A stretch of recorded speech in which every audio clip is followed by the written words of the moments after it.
What if I told you that 30 men entered the Devil's Canyon to prove their worth, but only one walked out alive?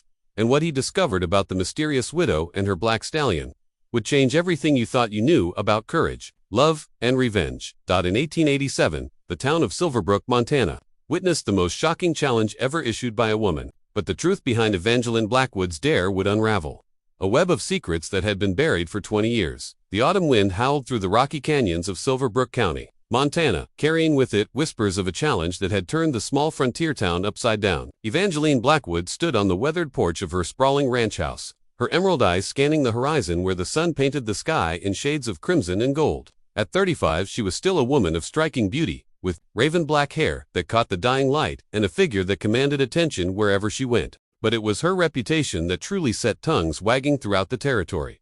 3 months had passed since her husband, Theodore Blackwood, had met his untimely demise in what the sheriff had ruled an unfortunate accident involving his prized black stallion, Shadowmere, the horse, a magnificent creature standing 17 hands high, with a coat as dark as midnight and eyes that seemed to hold ancient secrets, had supposedly thrown Theodore from a cliff during their morning ride. His broken body was found at the bottom of Devil's Canyon, and Shadowmere had returned to the ranch alone, wild-eyed and covered in sweat. But Evangeline knew better. She had seen the fear in her husband's eyes during those final weeks before his death, witnessed his nervous glances toward the canyon, heard his mumbled prayers in the dead of night. Theodore Blackwood had been hiding something, and now that secret lay buried with him 6 feet under Silverbrook soil. The challenge had begun innocently enough.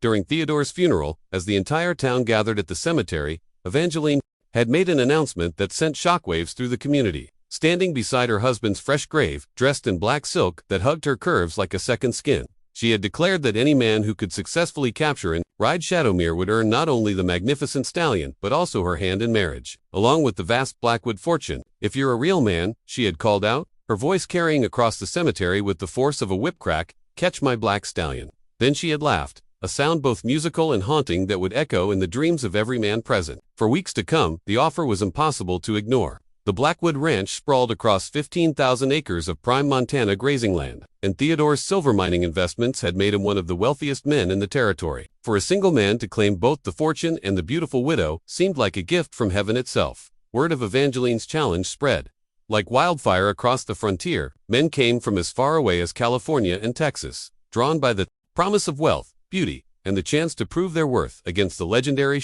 They were cowboys and gentlemen, ranch hands and business owners, young bucks seeking fame and grizzled veterans looking for one last adventure. The first to try was Jake Morrison, a cocky young cowboy from Billings who boasted that he had never met a horse he couldn't break. He approached Shadowmere with confidence, rope in hand and swagger in his step.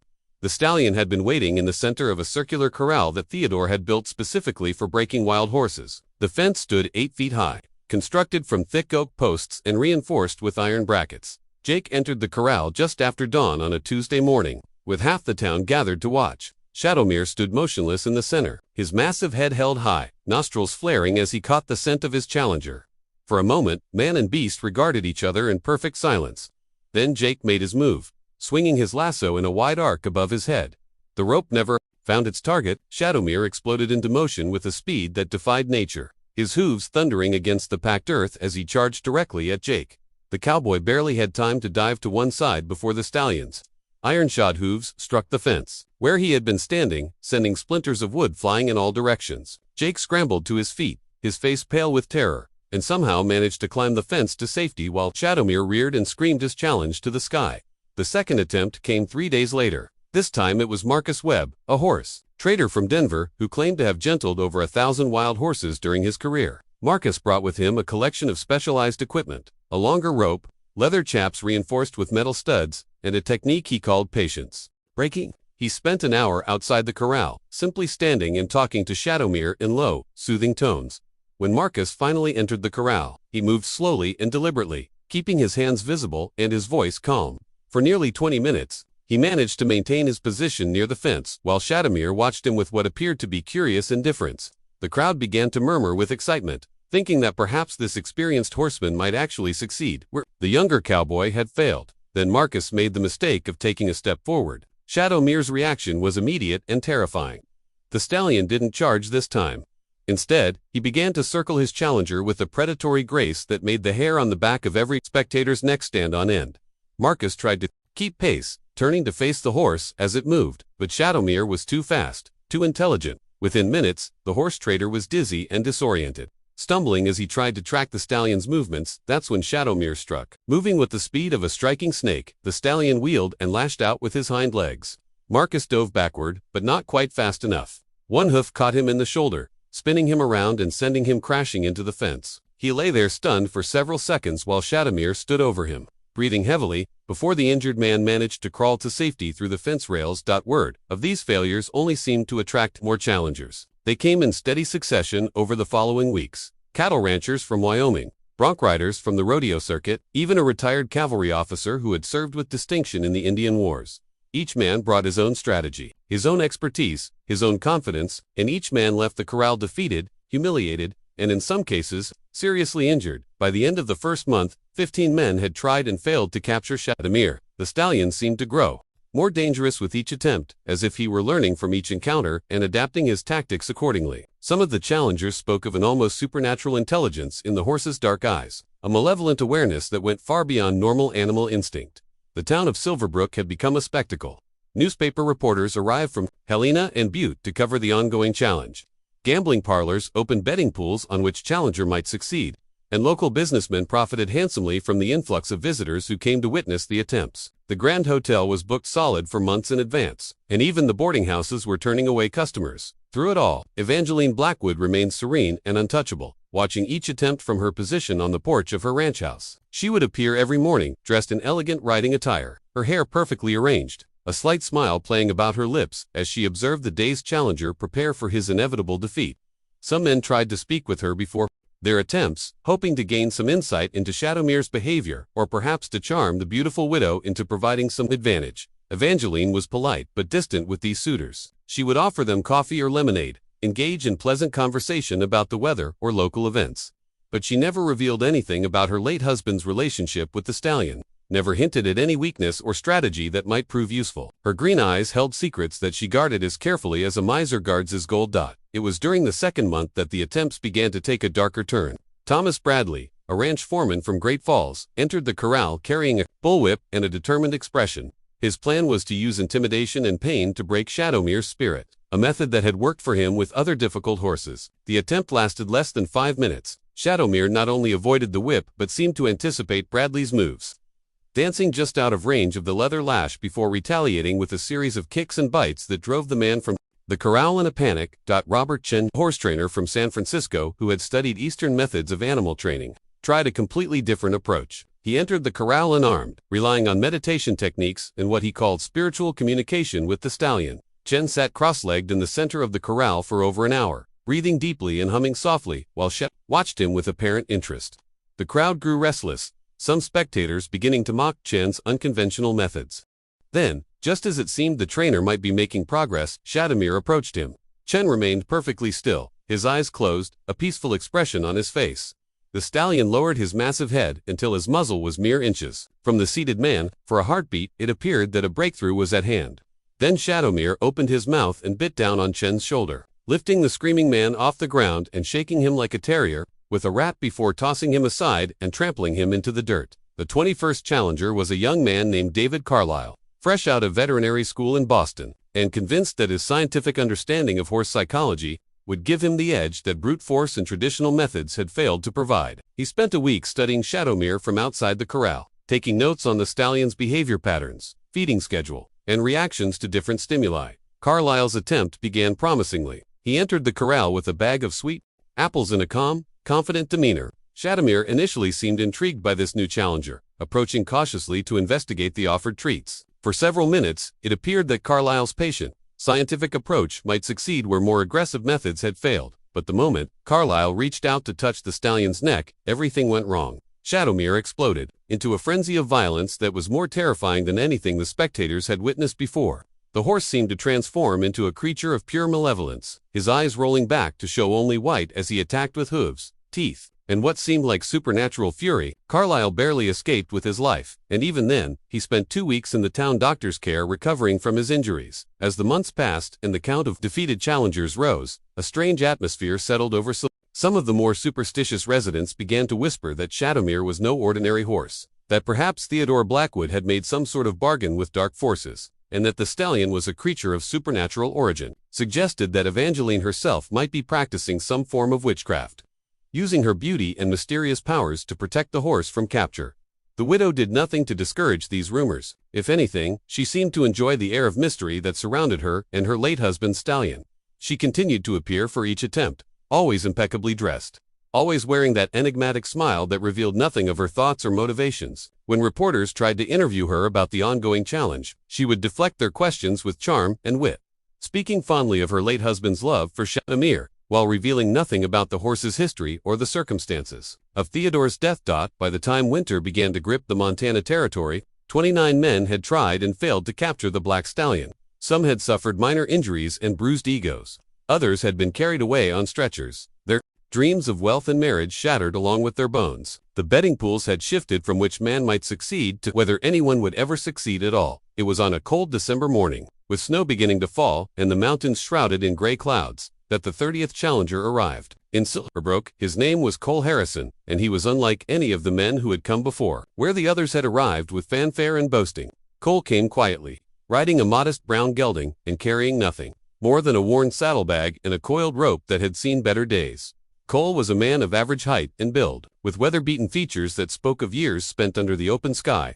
His clothes were clean but patched, his boots worn smooth by countless miles of hard travel. There was something in his steel-gray eyes, however, that set him apart from the previous challengers, where others had shown confidence, ambition, or desperation. Cole's gaze held a quiet determination that seemed as unshakable as the mountains themselves.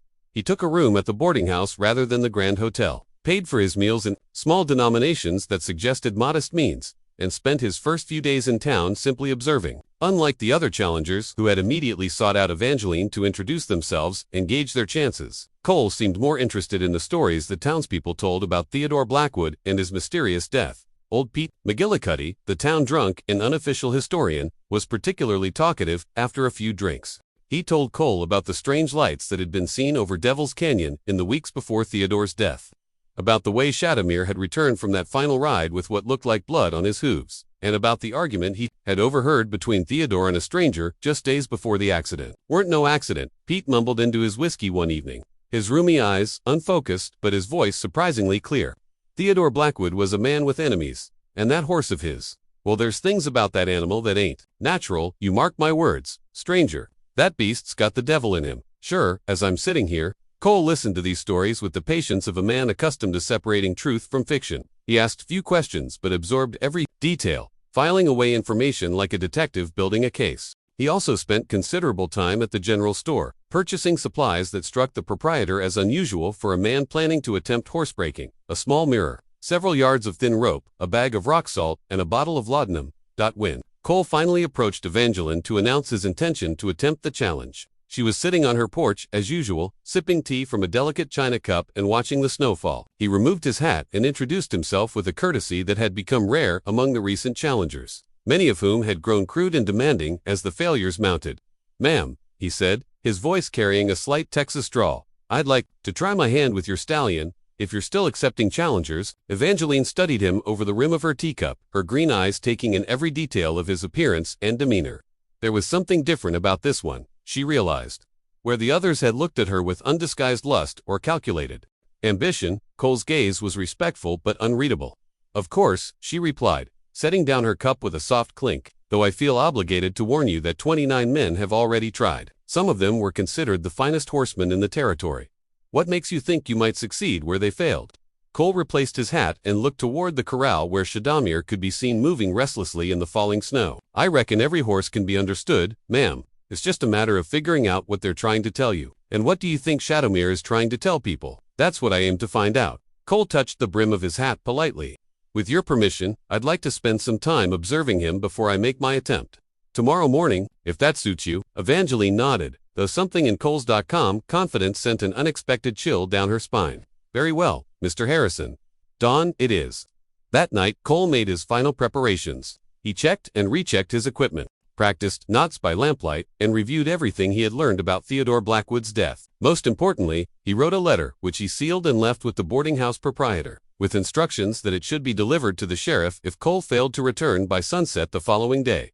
Dawn came, cold and crisp, with a fresh layer of snow covering the ground and ice crystals glittering on the fence posts of the corral. Word had spread quickly through town that the 30th challenger was ready to make his attempt, and despite the early hour and frigid temperature, nearly the entire population of Silverbrook had gathered to watch. Evangeline appeared on her porch as usual, but today she seemed more tense than before. She had wrapped herself in a thick fur coat, and her hands clutched a steaming mug of coffee as if seeking warmth and comfort. Her eyes followed Cole's every movement as he prepared for his entry into the corral. Shadowmere stood in the center of the enclosure, his black coat steaming slightly in the cold air. The stallion's breath formed clouds of vapor as he snorted and pawed the ground, his dark eyes fixed on this latest challenger with what appeared to be malevolent anticipation. Ice had formed in his mane, giving him an even more otherworldly appearance than usual. Cole approached the corral gate slowly, carrying only his coiled rope and a small leather pouch. Unlike the previous challengers, he didn't announce his strategy to the crowd or boast about his chances of success. Instead, he simply opened the gate and stepped inside, closing it firmly behind him.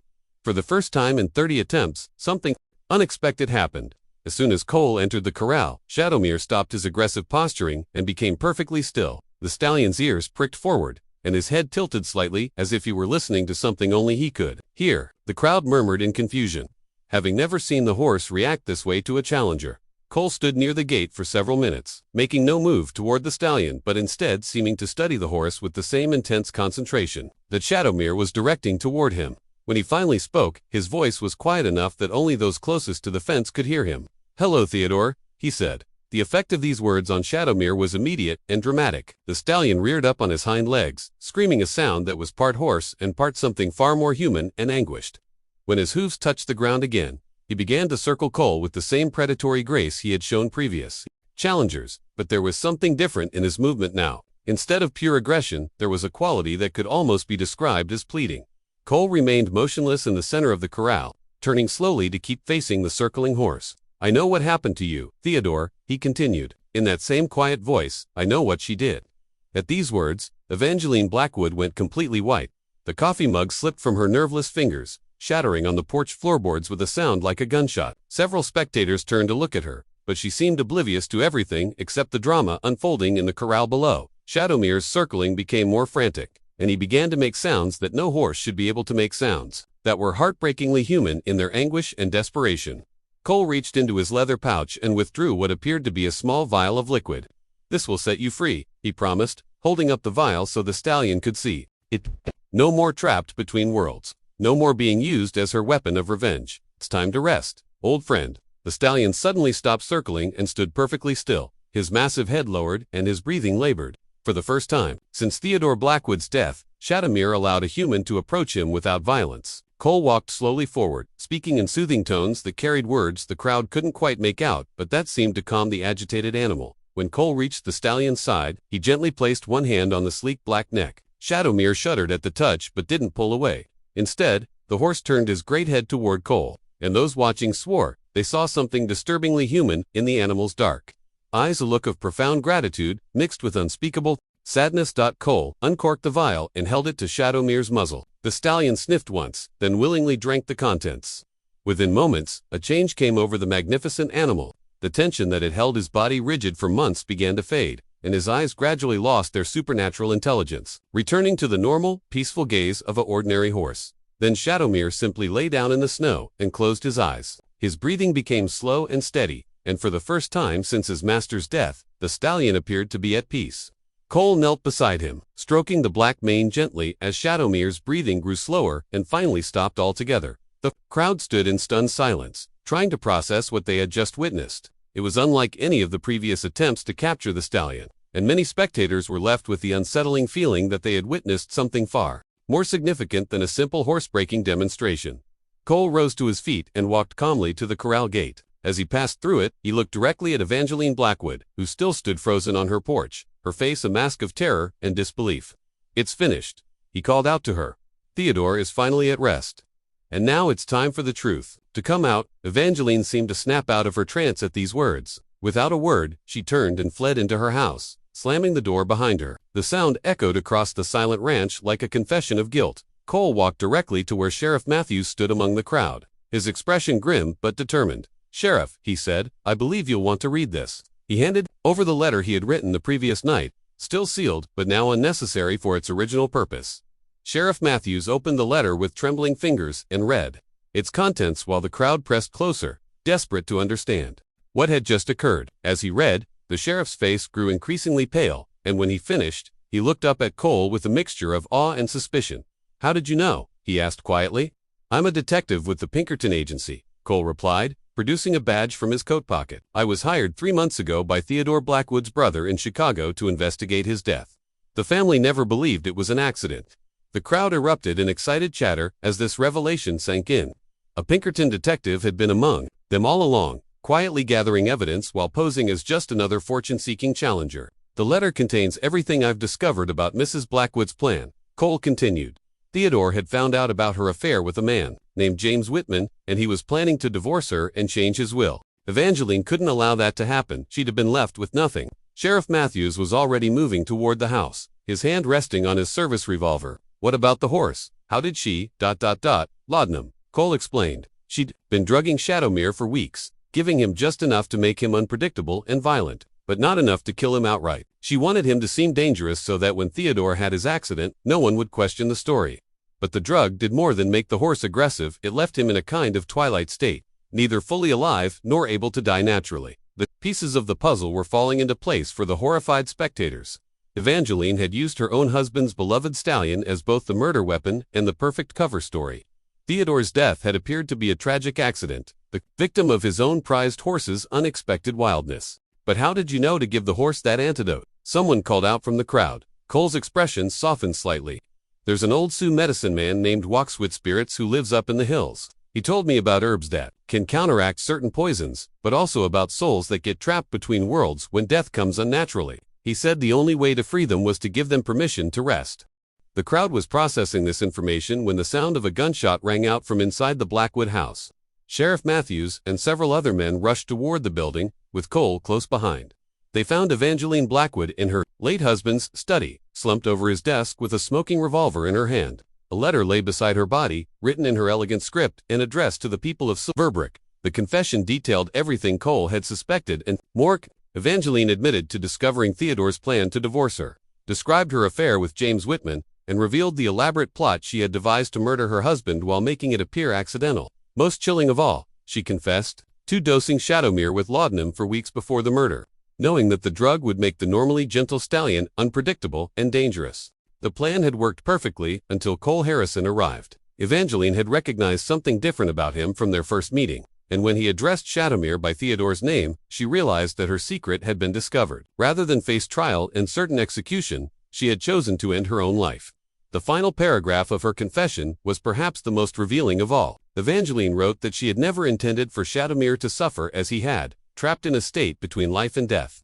She claimed that watching the Stallion's anguish over the past months had been a torment worse than any physical punishment, and she expressed gratitude that Cole had found a way to free both Theodore's spirit and the innocent animal who had been forced to carry the burden of her crime. In the days that followed, the truth about Theodore Blackwood's murder became the talk, not just of Silverbrook, but of the entire Montana territory. Newspaper reporters who had come to cover the Stallion challenge found themselves with a far more sensational story than they had ever imagined. The tale of the beautiful widow, the supernatural Stallion, and the detective who solved the case while disguised as a simple cowboy became legendary throughout the frontier. Cole Harrison remained in Silverbrook long enough to testify at the coroner's inquest and help Sheriff Matthews tie up the loose ends of the case. James Whitman, Evangeline's lover and co-conspirator, was arrested in Helena while trying to board a train to San Francisco. He eventually confessed to his role in the murder plot and was sentenced to life in prison. The Blackwood Ranch was inherited by Theodore's brother in Chicago, who immediately put the property up for sale. He donated Shadowmere's body to the local church, where the Stallion was buried in a peaceful corner of the cemetery with a simple headstone that read, "Shadowmere, faithful friend to Theodore Blackwood, now at rest." As for Cole Harrison, he collected his fee from the Pinkerton Agency and left Silverbrook as quietly as he had arrived. Some say he returned to Texas, others claim he headed north to investigate other mysteries in the wilderness. But the people of Silverbrook never forgot the man who had solved the case of the supernatural Stallion and brought justice to their community. The story of Evangeline Blackwood's challenge became one of the most famous unsolved mysteries of the Old West until Cole Harrison revealed the truth. It serves as a reminder that sometimes the most supernatural explanations have the most human causes, and that justice, though it may be delayed, will eventually find its way to the light. In the end, 30 men had tried to capture the Black Stallion called Shadowmere. 29 had failed because they were trying to break a horse. Only one succeeded, because he understood he was trying to free a soul. Years passed, and the legend of Shadowmere and the Blackwood murder became deeply woven into the folklore of Montana Territory. But for those who lived through those fateful months in Silverbrook, the story held lessons that extended far beyond the sensational headlines. Sheriff Matthews kept Cole Harrison's letter framed in his office until the day he retired, using it as a reminder that the truth often lies beneath the surface of what appears obvious. The letter detailed not just the facts of the case, but Cole's methodology, how he had interviewed every person who knew Theodore Blackwood, how he had studied the patterns of Shadowmere's behavior, and most importantly, how he had listened to the stories that others dismissed as superstition. The old Sioux medicine man, walks with spirits, became something of a local celebrity after word spread about his role in solving the mystery. People would seek him out in the hills, hoping to learn about his knowledge of herbs and spirits, but the old man would only smile and tell them that the real magic had been in Cole Harrison's willingness to see beyond the obvious, to understand that sometimes what appears supernatural is simply the human heart crying out for justice. Dr. Samuel Morrison, the town physician who had treated so many of the failed challengers, made a discovery that added another layer to the story. While examining his medical notes from those months, he realized that several of the men who had been injured by Shadowmere had reported strange dreams. Afterward, dreams of a man calling for help, dreams of being trapped in darkness. At the time, he had attributed these to trauma and laudanum-induced hallucinations. Now he wondered if somehow Theodore's spirit had been trying to communicate through the very men who came to claim his widow.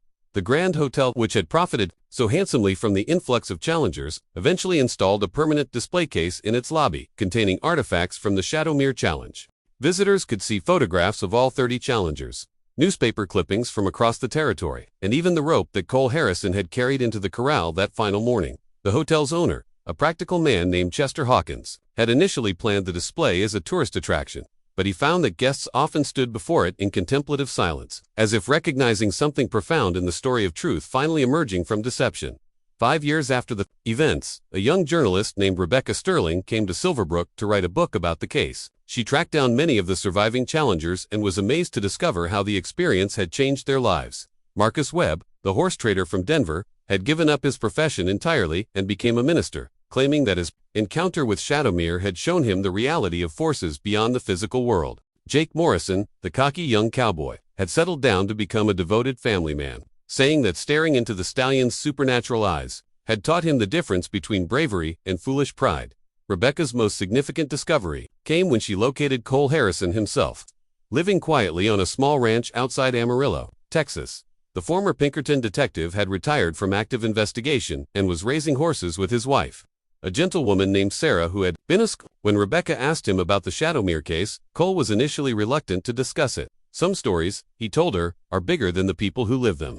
What happened in Silverbrook wasn't really about a detective solving a case. It was about a community learning that truth has its own power, and that sometimes the dead don't rest until justice is served.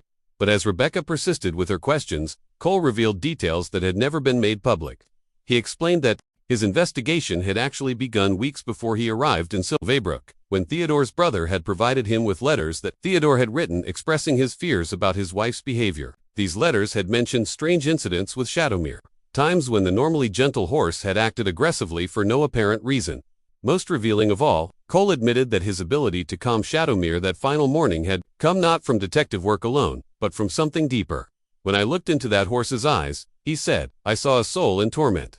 Theodore Blackwood's spirit was trapped, unable to move on because his murder had gone unrecognized. The horse had become a vessel for that trapped soul, and every challenger who entered that corral was really facing the ghost of a murdered man crying out for justice. Cole's final revelation was perhaps the most poignant.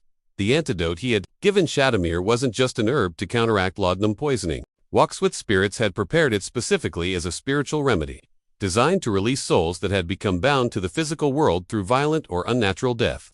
The old medicine man had recognized what the white man's law could, not that Theodore Blackwood's spirit needed permission to depart, and that permission could only come from someone who truly understood what had happened to him. Rebecca Sterling's book, The 31st Challenge, A True Story of Murder, Mystery, and Redemption, became a bestseller throughout the West and eventually reached readers across the entire nation. But those who knew the real story understood that its power lay not in its sensational elements, but in its deeper message about the persistence of truth and the human need for justice. Today, visitors to what was once Silverbrook can still see the remnants of the Blackwood Ranch. The house was eventually torn down, but the corral where Shadowmere made his final stand remains, now overgrown with wildflowers and marked by a simple bronze plaque that reads, "In memory of all souls who seek justice, and those brave enough to help them find it." The story of Shadowmere reminds us that sometimes the most extraordinary explanations have the most ordinary causes: a grieving heart, a guilty conscience, and the eternal human struggle between good and evil. But it also teaches us that truth, no matter how deeply buried, has a way of working itself to the surface, often through the most unexpected channels. In the end, 30 men entered that corral seeking wealth and fame. Only one understood that what waited there was something far more precious: the chance to set right a terrible wrong and bring peace to a tormented soul. Cole Harrison didn't just capture a horse that day, he freed a spirit and restored justice to a community that had almost given up hope. And perhaps that's the real lesson of Shadowmere, that sometimes being a real man isn't about proving your strength or winning a prize. Sometimes it's about having the wisdom to listen to voices others can't hear, the courage to face truths others won't see, and the compassion to help the innocent find peace at last. The Black Stallion sleeps now in Silverbrook soil, and with him sleeps the restless spirit of Theodore Blackwood.